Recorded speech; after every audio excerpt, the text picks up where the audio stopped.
Practice, so-called, is a sword to cut through programs of confusion, neuroses, suffering, self-conflict, self-division, and so on.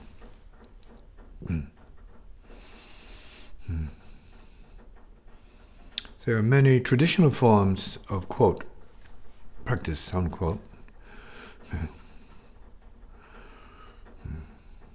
And they're all useful to some beings, and relatively useful. Perhaps even very specifically useful during certain phases of one's journey. What more than anything else stands in the way of what is called enlightenment or liberated creativity? It's self-thought mind programming. Say karmic self-thought and mind programming. I'm not talking about the higher self, I'm talking about the false self. The self that creates not so good results. See?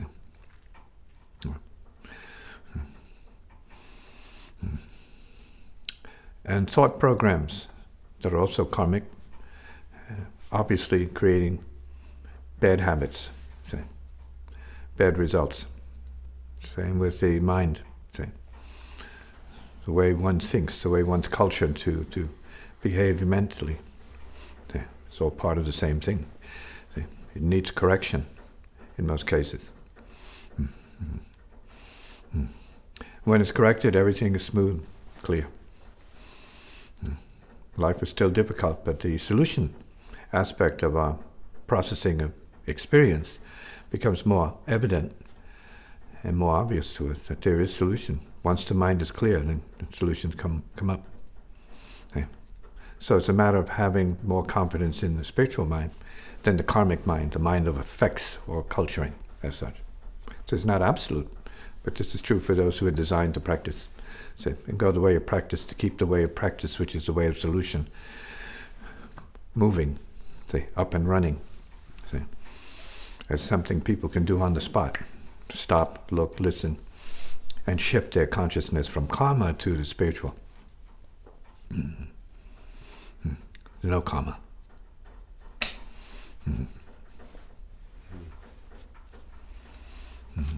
So, music's a form of practice. And a form of distraction. So it's a form of practicing how to be musically neurotic. See, distracted and troubled.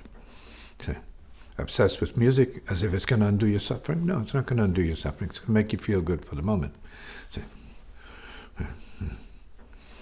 Sound practice, on the other hand, is not that interested in music, although music's part of that. Certain music can be born of sound practice. But most music is not born of sound practice. It's born of musical knowledge and musical practice. See, mechanical practice. See, imitative practice. So not bad. Mantra yoga is the same thing. See, designed to bring about a certain result. So you have to, let's say, become master musician. You have to practice for many years, very deeply, see, to the point of, let's say, perfect virtuosity. Then you have to throw that out if you want to get to the spiritual level of your own reality. You have to throw that out. Because the inner, the spiritual doesn't need that. But it will use it, but it doesn't need it.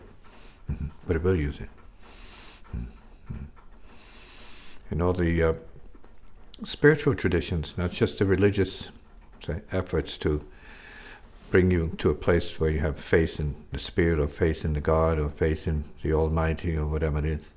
See? But transcend yourself completely. It's not about having faith in other. It's about realizing the self for real. See? Going beyond the self as limitation, realizing the self as liberation. We don't mean self-indulgent, sort of ruthless behavior. We mean liberation that has more to do with the heart and the spirit. See? And goodness, self.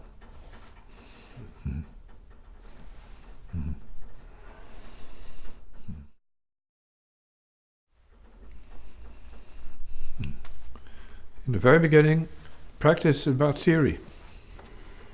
The why about it, yeah? How, why, when, where, so on. Who, what.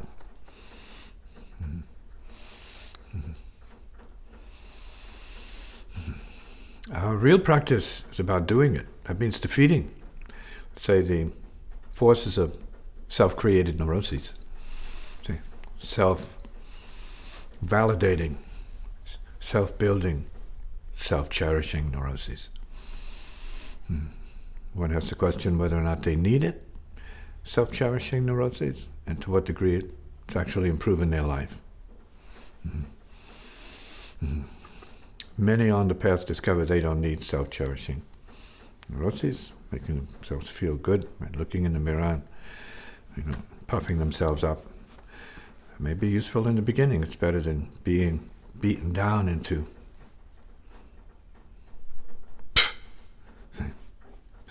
uselessness, hopelessness.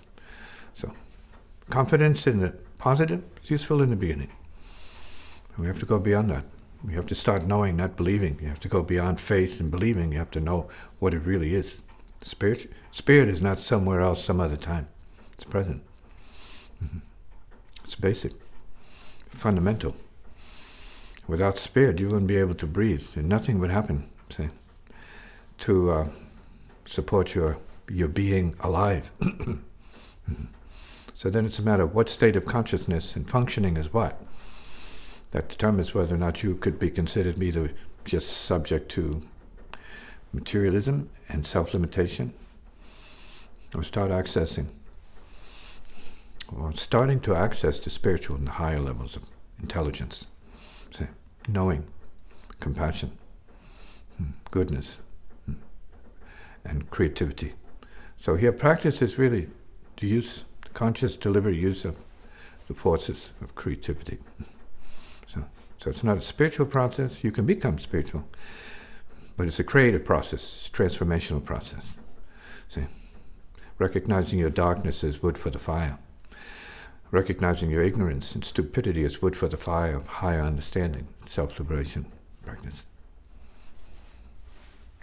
And it seems like there's the potential for plenty of momentum that would stand in the way of that. It's always standing in the way of that. That's called life. See, unenlightened, undisciplined life is the mountain of resistance. It's already that. And the question is, what will you do when you are free? What can you be when you are free? See? Of self-conflictive, self-dividing karma, neurosis, resistance to the heart.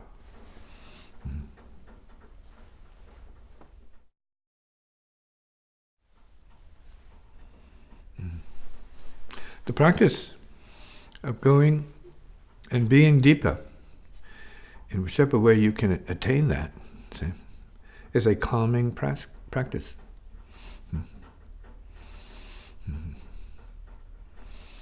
Deeper states of consciousness are more, say,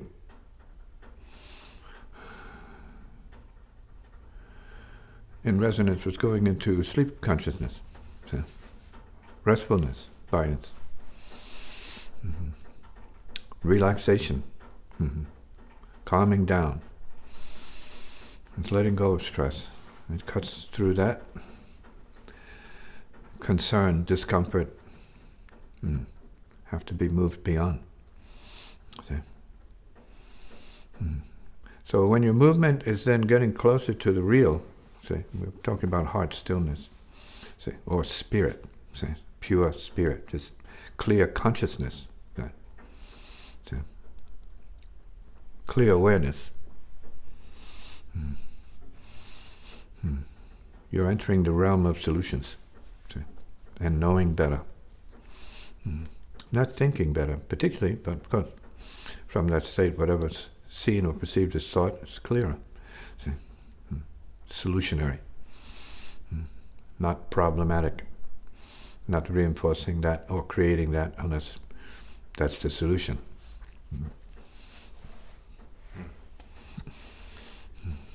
Yeah. And that there's... So less talk is better. See? Less sucking BS as a way of life is better. See? So if you're in the world, the materialism and the BS world, if you want to call it that, see, you can get through that by being in the spirit mode of practice.